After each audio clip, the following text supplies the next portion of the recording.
에베소서 1장 7절에서 12절까지 말씀입니다. 제가 봉독해 올립니다. 우리는 그리스도 안에서 그의 은혜의 풍성함을 따라 그의 피로 말미암아 속량 곧 죄사함을 받았느니라. 이는 그가 모든 지혜와 총명을 우리에게 넘치게 하사 그 뜻의 비밀을 우리에게 알리신 것이요 그의 기뻐하심을 따라 그리스도 안에서 때가 찬 경륜을 위하여 예정한 것이니 하늘에 있는 것이나 땅에 있는 것이 다 그리스도 안에서 통일되게 하려 하심이라. 모든 일을 그의 뜻의 결정대로 말하시는 이의 계획을 따라 우리가 예정을 입어 그 안에서 기업이 되었으니 이는 무리가 그리스도 안에서 전부터 바라던 그의 영광의 찬송이 되게 하려 하심이라. 죄의 지배 아래에 있는 삶은 더 이상 양심이 굳어져 버리고 그 속에서 인격은 완전히 다 말살되고 짐승보다 더 짐승적인 이런 삶을 사는 거예요. 내가 원치 않더라도, 내가 원치 않더라도 하는 거는 죄의 지배 아래에서 할 수 있는 게 뭔지 아십니까? 죄 짓는 것밖에 못해요. 죄의 지배 아래서는 절대적으로 할 수 있는 것은 죄 짓는 일밖에 못하는 거예요. 이게 죄의 지배 아래예요. 얼마나 불쌍한 인생을 사는 거예요. 얼마나 불행한 인생을 사는 거예요. 이게 죄의 지배 아래에 있는데 오늘 7절에 보니까 그의 피로 말미암아 죄사함을 받았느니라. 죄의 지배, 죄의 영향력, 죄가 던지는 그런 어떤 죄책감, 이런 모든 것에서 우리가 벗어나게 되었다라고 하는 거예요. 이게 하늘의 신령한 복의 하나예요.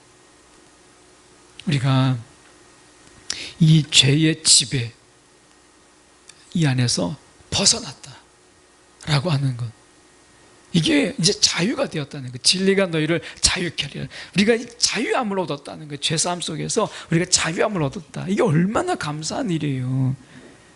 이게 하늘의 신령한 복의 하나예요.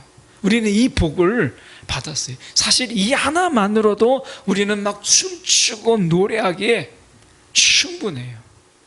죄사함에서 내가 죄사함을 받았다. 죄의 지배 아래에서 받았다. 이 죄의 지배 아래에 있다는 것은 우리가 종된 인생이거든요. 내 마음대로 못해요.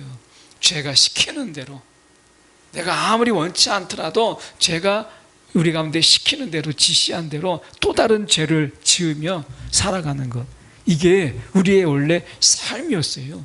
근데 예수님께서 그의 피로 말미암아 죄사함을 우리 가운데 허락하셔서 죄의 지배 아래, 죄의 영향력 안에 우리가 벗어나게 되었다라고 하는 것입니다.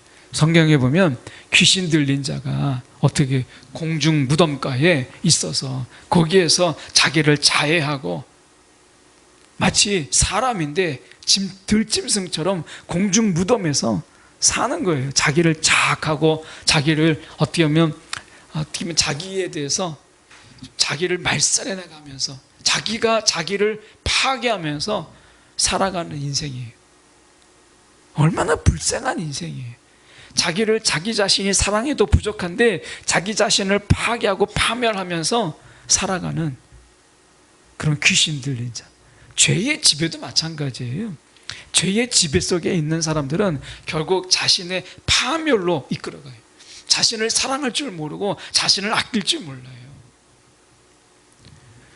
오늘 이건 너무나 잔인하고 사실 지옥 같은 삶이에요. 내가 나를 사랑하지 못하는 인생, 우리가 얼마나 그 불행한 인생이에요. 내가 나를 사랑하지 못해. 내가 나를 아끼지 않으면 누가 나를 아끼겠어요? 내가 나를 사랑하지 못하는 인생, 그 인생은 불쌍한 거예요. 우리가 하나님이 우리를 지으셨다라고 하는 믿음이 있다면 하나님이 우리 가운데 원하시는 것은 내가 나를 사랑하는 데 있어요. 그런데 죄의 지배 아래서는 이것이 도저히 불가능했어요. 끊임없이 자기 자신에 대해서도 정죄합니다.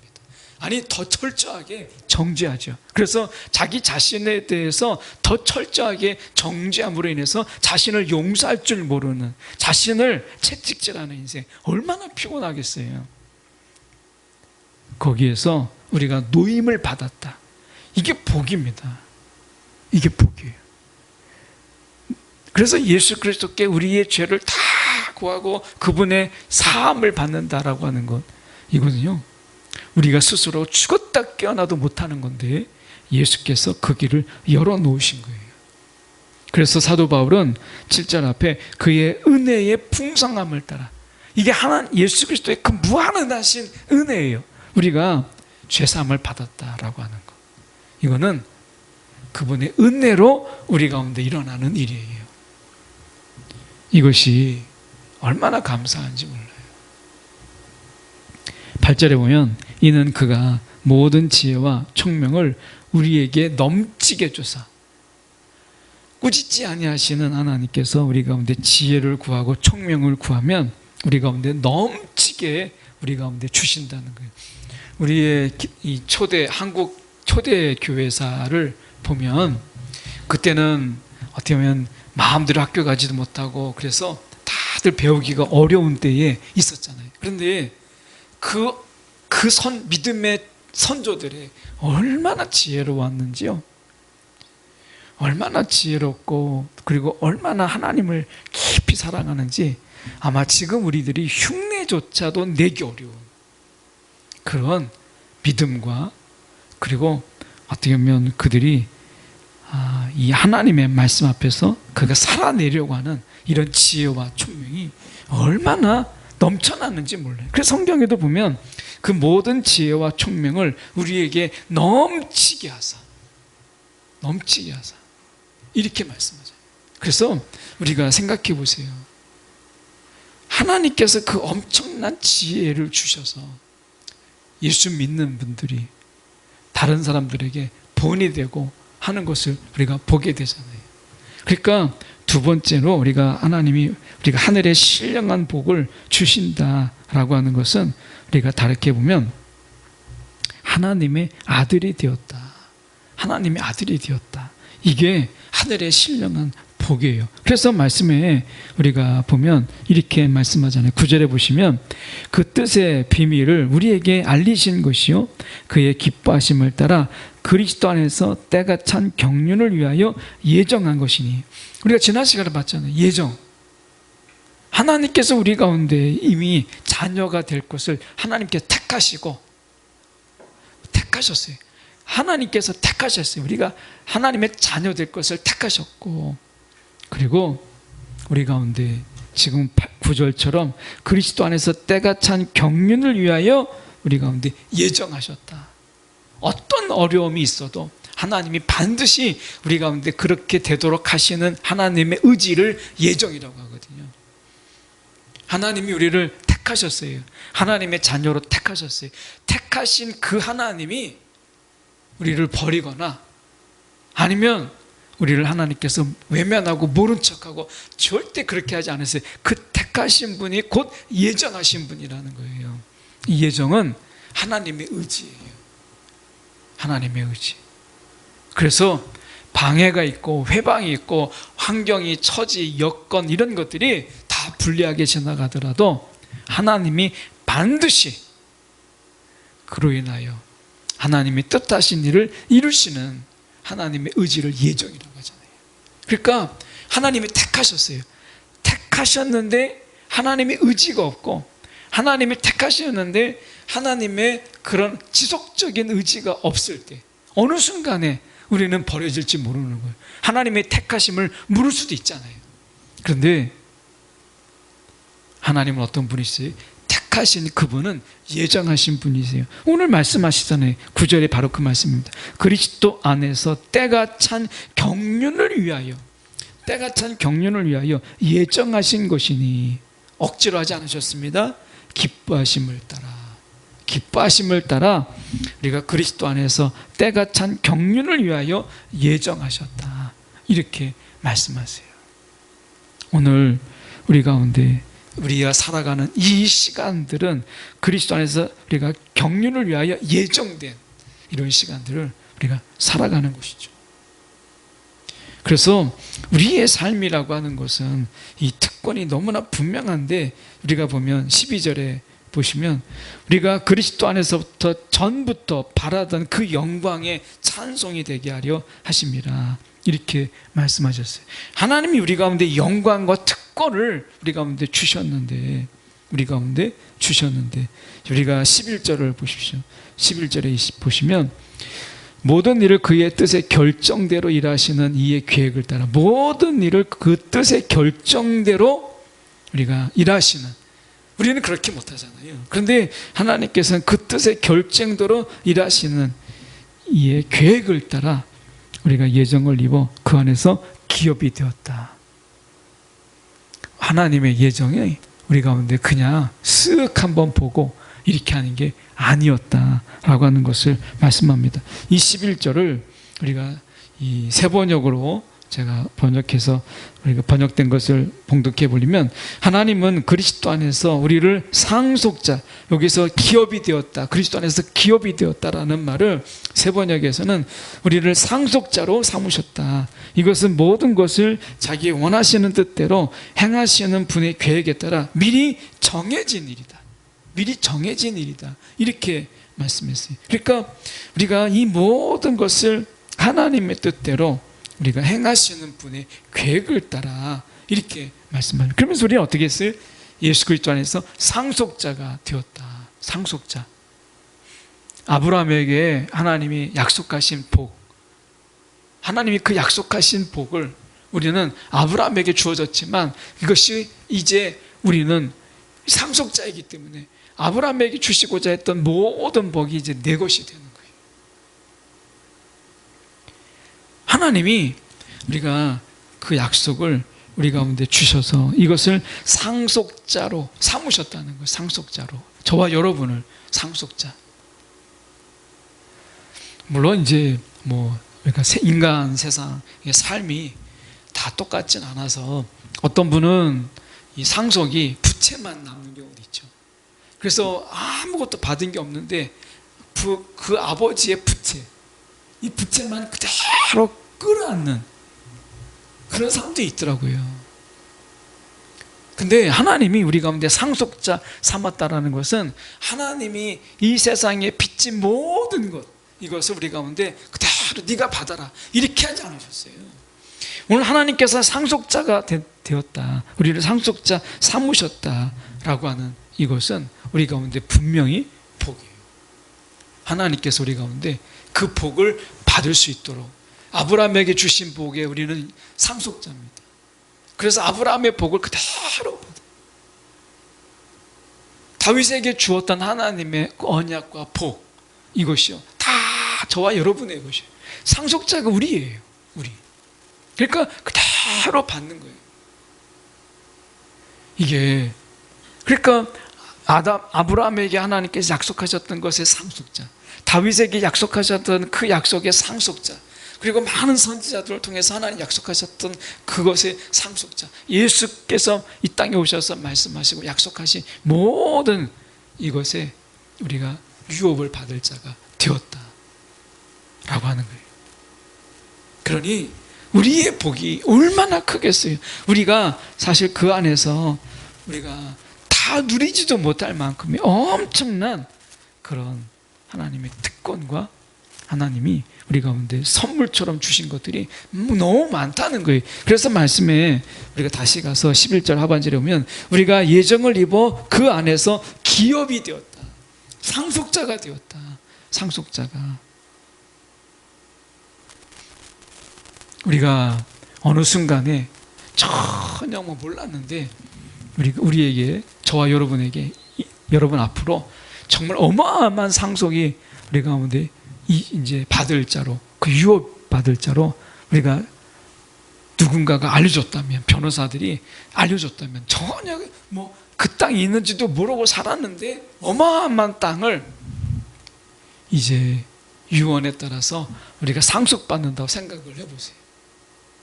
야, 그 엄청난 복이잖아요. 하나님께서 우리 가운데 이 성령께서 우리 안에 내주하시고 어떻게 보면 하나님의 아들이 되게 하시고 죄사함을 받게 하는 이 엄청난 복을 우리 가운데 주셨어요. 이 복으로 우리는 하나님의 일을 감당하라고 그렇게 하신 것이죠. 이것도 특권이죠. 그래서 오늘 말씀에 우리가 보면 은혜와 믿음의 합작품이라고 되어 있는데 하나님께서 분명히 우리 가운데 은혜를 주셨어요. 우리가 7절에 보면 은혜의 풍성함을 따라 은혜를 쪼잔하게 하지 아니하시고 은혜의 풍성함을 우리 가운데 주셨어요. 하늘의 신령한 복을 우리 가운데 내리셨어요. 그래서 우리 가운데 은혜가 차고 차요. 은혜가 막 넘쳐나는 거예요.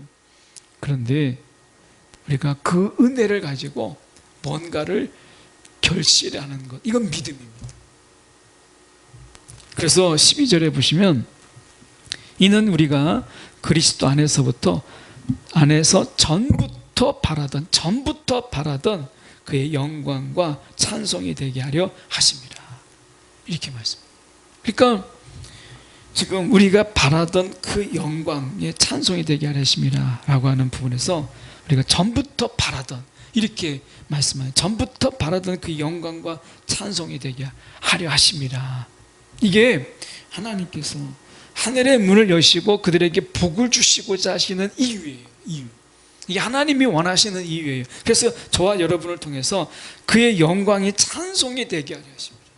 하나님이 우리를 볼 때 그 영광의 찬송이 막 우리 가운데 울려 퍼지는, 하나님께서 그렇게 바라신다라는 거예요. 여러분, 우리가 다시 한번 생각해 볼 때 특권을 아는 것은 굉장히 중요합니다. 특권을 알아야 내가 세상에서 어떻게 살아갈 것인지를 결정하게 돼요. 이 특권 의식이 필요합니다. 이스라엘은 하나님께서 그들을 택하셨다, 하나님이 부르셨다라고 하는 것 때문에 이게 너무 지나쳐서 이제 그들이 이제 교만하고 막 우월주의에 빠진 거예요. 그러니까 하나님께서는 그들에게, 하나님이 분명히 함께 하시면서 어떻게 보면 하나님께서 그들이 부르는 찬양과 또 영광을 받으시기를 하나님께서 기뻐하셨잖아요. 그런데 어떻게 됐어요? 우리가 이스라엘만 보십시오. 그 영광을 올리라고 하나님께서 그렇게 부르셨는데 그들의 삶은 영광이 아니라 불평이고 원망이었어요. 왜 이렇게 이스라엘이 그랬는가라고 얘기했을 때 하나님이 우리 가운데 주신 그 엄청난 은혜, 그 복, 여기에 우리가 머물렀다는 거예요. 여기서 머물렀다는 거예요. 성경은 분명히 그렇게 말씀하지 않습니다. 여기에서 끝나는 게 아니라, 자, 7절은 은혜의 풍성함으로 시작했어요. 근데 12절에 가서 보십시오. 이는 이것 때문에 예수 그리스도 안에서부터 전부터 바라던 그의 영광의 찬송이 되게 하려 하십니다. 영광의 찬송이 우리로 하여금 되게 하시기 위해서 예수 그리스도께서 우리에게 이렇게 엄청난 것들, 특권들을 베푸신 거예요. 그러니까 이 세상에 살면서 우리가 이 하나님의 영광의 그 찬송을 우리가 되게 하려 한다. 영광만으로도 엄청난데 영광의 찬송이라고 이야기해요. 그 영광 앞에서 우리는 노래하게 되고 그 영광 앞에서 주님을 존귀하게 여기고 그 영광 앞에서 우리는 주님을 우리가 찬양할 수밖에 없다는 거예요. 오늘 우리가 생각해 좀 보고 싶은 것은 우리가 이 은혜라고 하는 부분과 믿음이라고 하는 부분인데, 저희가 10절과 11절의 말씀으로 이 말씀을 좀 저희가 생각해 보려고 해요. 하늘에 있는 것이나 땅에 있는 것이 다 그리스도 안에서 통일되게 하려 하십니다. 다 그분 안에서 통일되게 하려 하십니다. 이렇게 이야기하세요. 그분이 온 인류의 주인 되시고 다스리시는 분이 되신다라고 하는 거예요. 그리고 말씀 속에서 저희가 12절을 제가 다른 세 번역으로 좀 읽어보면 이렇게 되어 있습니다. 그것은 그리스도께 맨 먼저 소망을 둔 우리로 하여금 하나님의 영광을 찬미하는 사람이 되게 하려는 것입니다. 이렇게 되어 있어요. 여기서 보시면 맨 먼저 소망을 둔 우리로 하여금, 맨 먼저 소망을 둔 우리로 하여금 하나님의 영광을 찬미하는 사람이 되게 하시려는 것입니다. 이렇게 있어요. 그러니까 하나님께서 소망을 둔 자로 하여금 영광의 찬미를 올리는 자로 그렇게 하나님께서는 부르셨다는 거예요. 오늘 우리가 생각해 봐야 될 것은, 여러분, 맨 먼저, 이게 중요하죠. 맨 먼저 소망을 둔 우리로 하여금, 맨 먼저가 뭐예요? 첫 열매를 드리고 첫 자녀를 드리고 하나님 앞에서 우리가 이 첫 번째라고 하는 것은 굉장히 독특한 그리고 특별한 의미가 있잖아요, 그 안에서. 그래서 우리가 말씀하실 때 보면 이렇게 말씀하는, 맨 먼저 소망을 둔 우리로 하여금, 저와 여러분은요, 하나님의 맨 처음에 소망이 우리예요. 지금 말씀하시잖아요. 그리스도께 맨 먼저 소망을 둔 우리로 하여금. 여러분, 저와 여러분의 소망을 어디다 두세요? 여기서 보면 그리스도께 맨 먼저 소망을 둔 우리라고 이렇게 표현하고 있잖아요. 주님도 마찬가지예요. 주님도 우리에게 제일 먼저 소망을 두세요. 우리도 주님께 제일 먼저 소망을 두듯이, 여러분, 소망의 이유를 묻고 소망의 근거를 묻고 누군가에게 왜 당신은 소망하십니까? 라고 묻는다면 뭐라고 대답하시겠어요? 말씀 속에서 그리스도께 맨 먼저 소망을 둔 우리라는 거예요. 이 말씀은 다른 데는 소망을 두기를 거부했다, 다른 데 소망을 두지 않았다, 오직 그리스도께 우리가 소망을 우리가 제일 먼저 두었다, 이거예요. 그러니 얼마나 감사한 일이에요.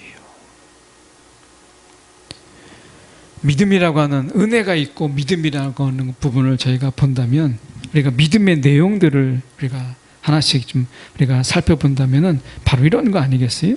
분명히 하늘에 속한 신령한 복이라고 하는 것은 창세전부터 하나님의 목적 안에 있었어요.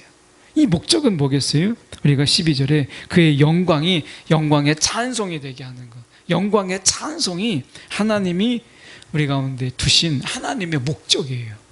그리고 역사적으로 우리가 이 성자 하나님을 통해서 이런 것, 우리가 이 신령한 복이 중재됐어요.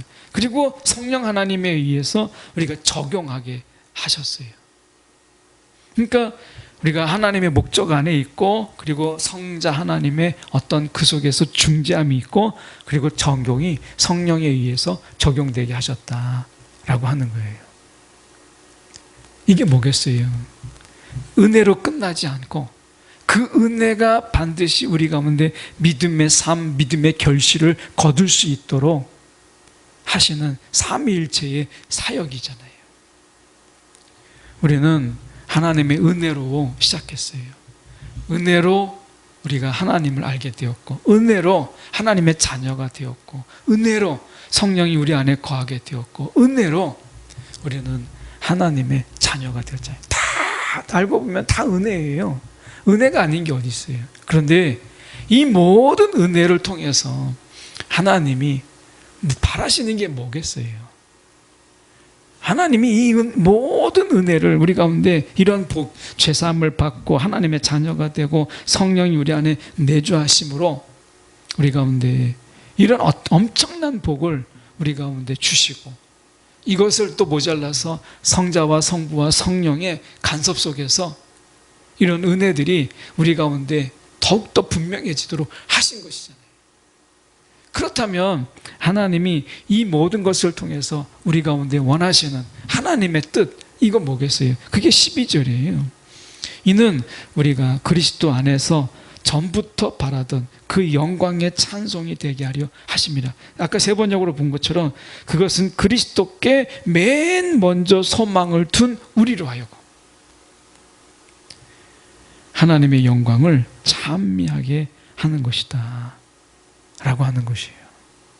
오늘 우리가 하나님이 원하시는 것, 이것은 영광의 찬미, 이것을 하나님께서 말씀하시는 거예요. 그래서 믿음은요, 우리가 결론적으로 볼 때 믿음이라고 하는 것은, 오늘 믿음이 있는 자는 하나님의 영광을 노래해요. 그리고 영광을 찬미하는 자의 믿음은 자라고 그 믿음은 성숙해지는 거예요. 세상이 어떠하든지 간에 우리에게 필요한 것은 그 믿음 안에서 우리가 하나님을 노래하는 거예요. 사실은 우리 세상이 뭐 항상 기쁩니까? 그렇지 않죠. 그런데 하나님이 우리 가운데 영광의 찬미를 노래하게 함으로 인해서 우리가 그 찬미가 우리를 기쁘게 하고 또한 우리를 더욱더 감사하게 만드는 거예요. 어쩌면 우리는 이 은혜라고 하는 부분이 먼저 있잖아요. 은혜가 먼저예요. 믿음이 아니라 은혜가 먼저예요. 은혜가 있고 믿음이 있어요. 이게 우리가 이 순서가 전 중요하다고 봐요. 은혜가 먼저 있고 나중에 믿음이라는 거예요.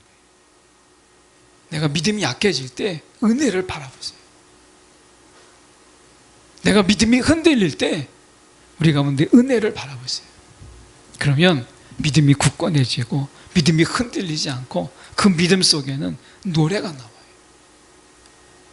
오늘 제가 은혜와 믿음의 합작품이라는 제목으로 저희가 말씀을 살펴봤는데요.